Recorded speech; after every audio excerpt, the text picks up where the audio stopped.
It's big dog season, and you can't stay still because you want it. Talk that talk, George. You still scraping your plate because you're hungry.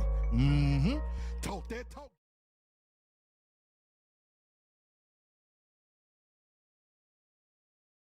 Good morning. Today is, actually it's good afternoon, it's 1:30.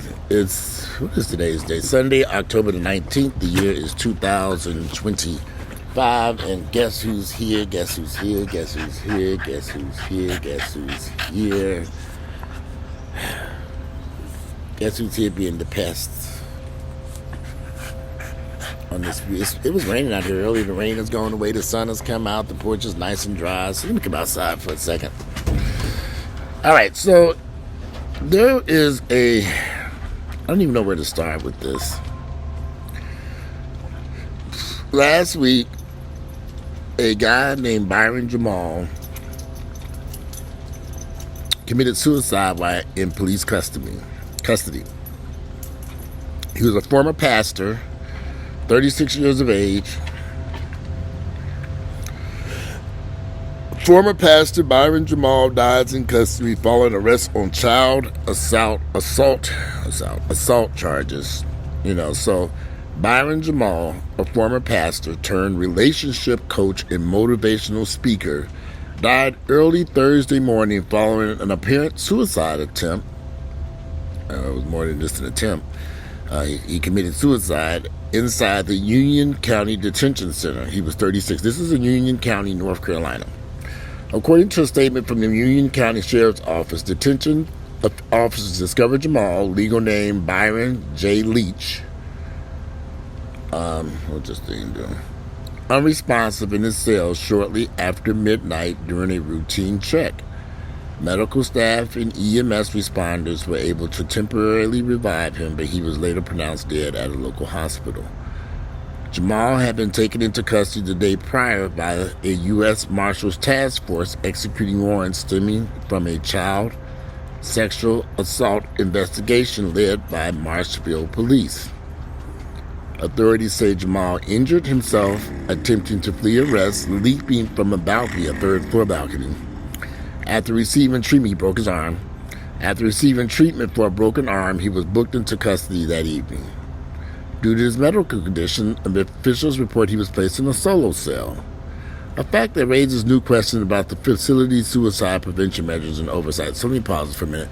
He already tried to commit suicide by jumping off a balcony at the third floor. His beard looks a mess. I should have combed it out. Apologize, y'all. I'm trying to grow it out. But anyway, he had already tried to commit suicide.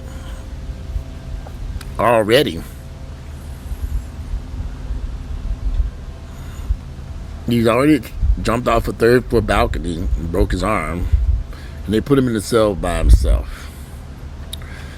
While law enforcement agencies continued their in-custody death investigation, the case has sent shockwaves across digital spaces where Jamal built a brand as a love and success coach. His platforms, including the personal development brand Mogul in the Making, center messages of healing, purpose, and self-love, particularly for black men navigating trauma. He is causing trauma. Figure that one out. Y'all, well, let me just say this. Ooh, Lord. Former pastor. Kind of brings me to mind of the situation that happened a few years with Bishop Eddie Long and all these other pastors who go out here. Whenever I meet people who are deeply into religion and deeply into church and religion and God and Jesus, I'm very leery of them because they just aren't very trustworthy men. I cannot say women because I've never really encountered too many religious women, but these men, I'd be very, very careful, and with my children around them, getting into a relationship with them. Over the years, I've met so many people who were pastors and church leaders and choir leaders and music directors who were just doing some very despicable behaviors in the communities that they're supposed to be protecting or representing. I mean, let's keep in mind Bishop Eddie Long, and they use this church and religion because, you know, everybody, they want you to trust them. They gain your trust through their religion. I don't gain my trust because that's a complete turn off to me right off the rip. Okay, this person's a religious person. I can't deal with this. If you're a very religious person, not me guys all the time, but if they're a very religious person, they into the church and all this stuff, I tend to avoid dealing with them because of issues I have had in the past with very religious people. They're just not good people, and they use the church as a front. It's all fake, and they just can't be trusted. But again, that's been my experience. You all might have a different experience, but I think we've seen enough news articles where we've seen former pastors like this man who've done some pretty despicable stuff. He even has a personal website, byronjamal.com, describes his mission as helping ordinary people find extraordinary love by falling in love with their everyday lives. He also touted titles as best-selling author and speaker, often merging faith-based language with wellness strategies. Now, we don't know what happened here. We don't know yet. Maybe something will come out in the news. I don't want to condemn somebody because he's dead now. We don't know if, you know, people get accused of stuff all the time. He made, you know, there are the accusations, being arrested, get out on bond. I think the whole, it had to have been something really bad. But again, people panic for various reasons. I don't know what took place here. But the suicide attempts and the eventual suicide kind of, you know, it's kind of like, did he do what they're accusing him of? Possibly. Will we ever know the truth? I don't know. I mean, it all just depends on if the news organizations involved are willing to release more information, because right now there's not very much information out there. That's you know, no further details regarding the criminal investigation have been released. A spokesperson for the Union County Sheriff's Office stated that additional information may become available as the NCSBI inquiry unfolds about his suicide. You can go to his website, byronjamal.com. Let's click on it and see what it looks like. No, it looks like it's gone. Yeah, personal website, they took it down already. Now, a lot of people I've seen all over the internet, they happen to know him. You know, some of them know him. He's a former pastor, turned relationship coach, and motivational speaker. He was only 36 years of age, relatively young in the scheme of things. Over 30, you're still older. But, I don't know. I just wonder, did he do, you know, what they're saying he did?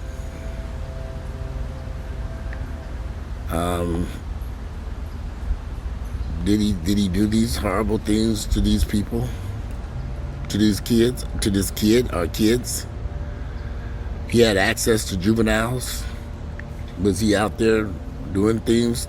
He called the love guru. 8 times author. I'm looking at his Instagram. 8-time author.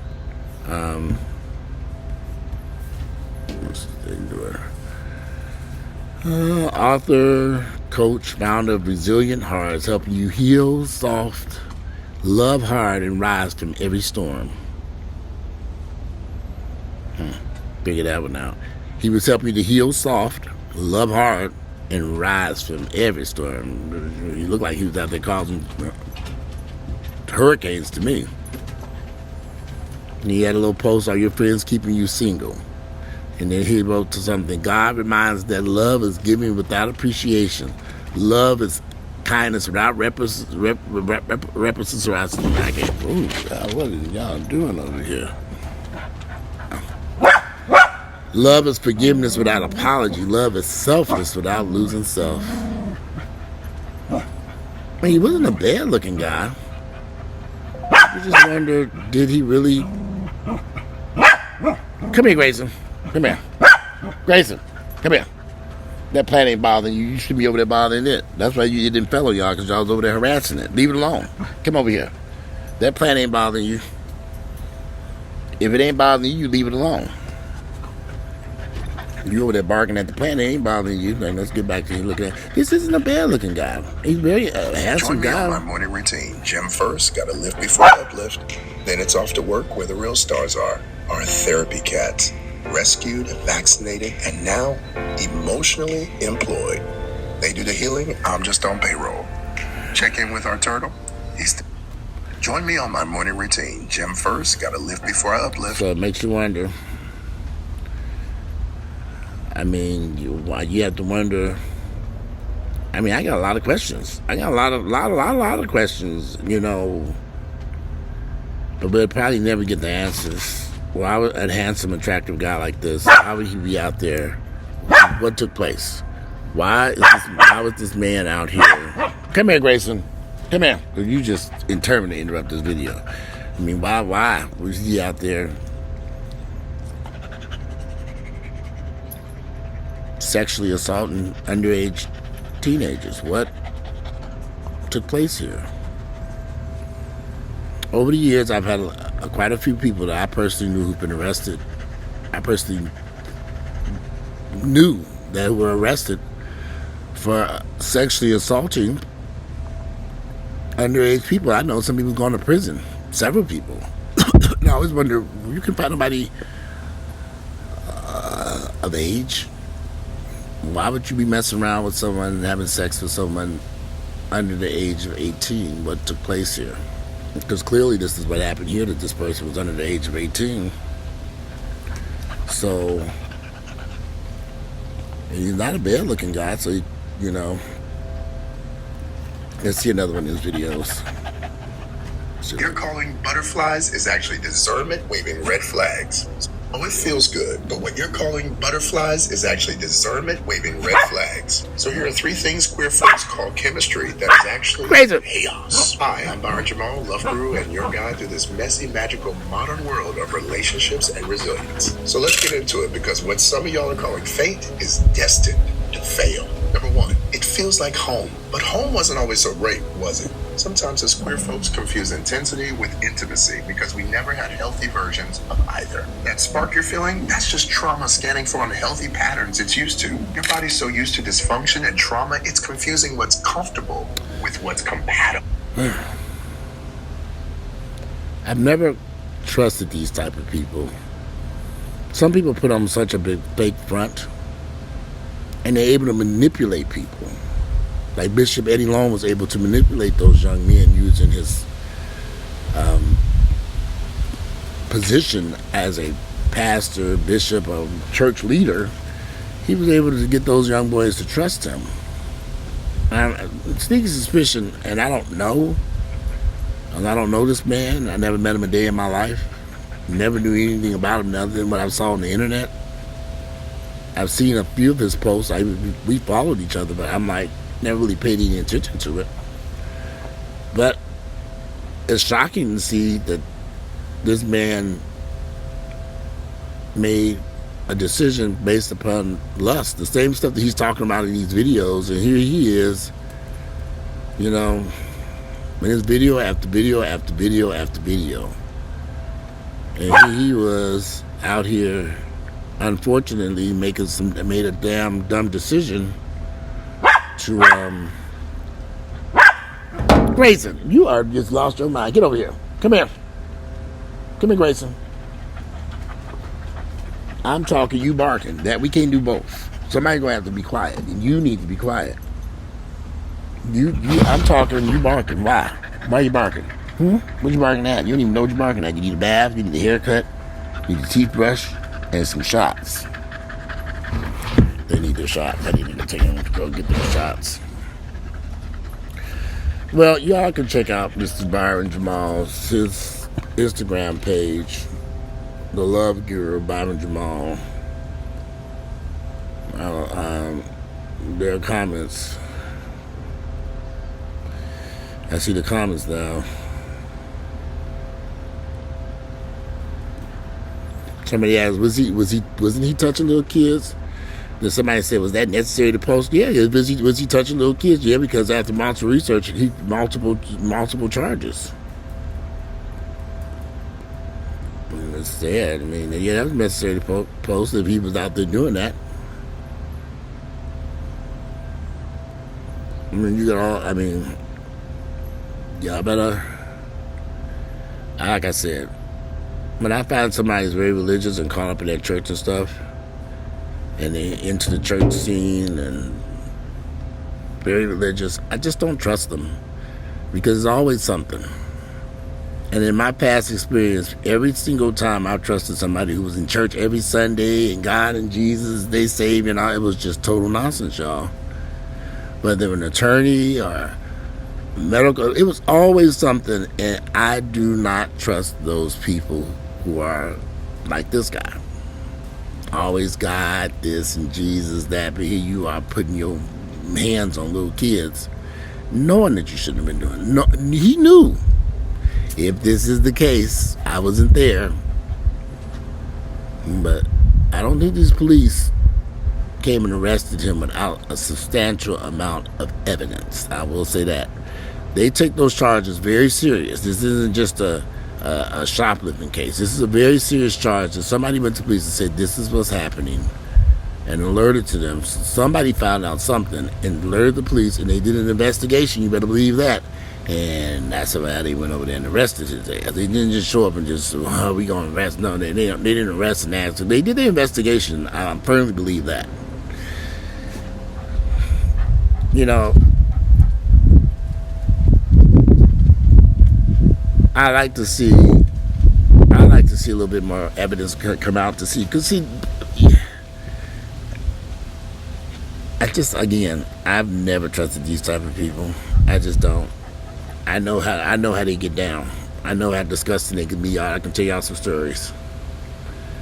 They sit in church every Sunday. They're a choir director. They're the pastor, the assistant pastor, the treasurer, just all kinds of crazy shit. And they're the most, I'm going to say this, I know I'm going to get crucified, but I don't know, somebody gay religious black men, it just doesn't sit well with me. It never has. Just like this beard is not sitting well with me this morning. I need to go ahead and trim it up. I was trying to let it grow out a little bit so I can give it some shape to it, and looking kind of a little rough. Yeah, I'll deal with it this week. But anyway, yeah, something that's never felt comfortable with me, with gay black men. I mean, you're in a religion that crucifies you.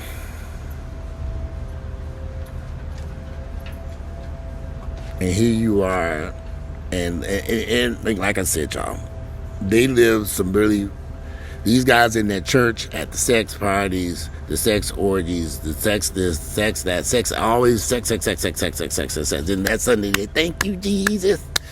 Thank you, Jesus. What they thanking Jesus for? The nut they got last night or something? I'm confused.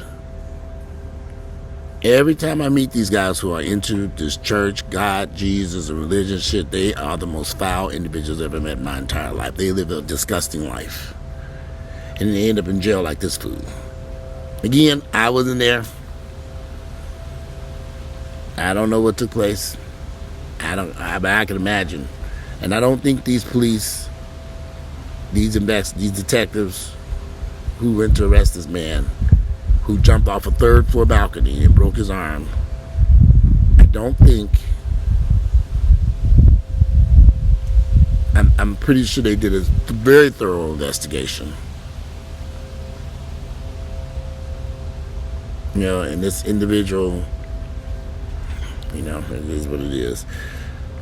Well, I'm going to take me a little nap. I'm going to the gym. I think I'm going to take me a nap first. I'm tired. I ate some chicken. I just got to eat all this food over there. I'm like, okay, niggeritis is settling in. I was about to go to the gym. I need to lay down first. I jumped up and cleaned up the house because it rained today, so I can get Rosie in here. Hopefully tomorrow I need to call her. I want to make sure the weather's clear first. Get her in so she can clean one day this week. Because it's raining. I don't think we have any more rain scheduled for today. But it's actually drying up nicely out here. Rain this morning. It's nice and dry. The dog's over here. Everything's dry. I blew the leaves down off the driveway this morning. Well, I'd love to hear you all's thoughts and opinions, what y'all think about Mr. Jamal. And go to his Instagram page. I'll put the link. Check it out. We'll get some of his videos.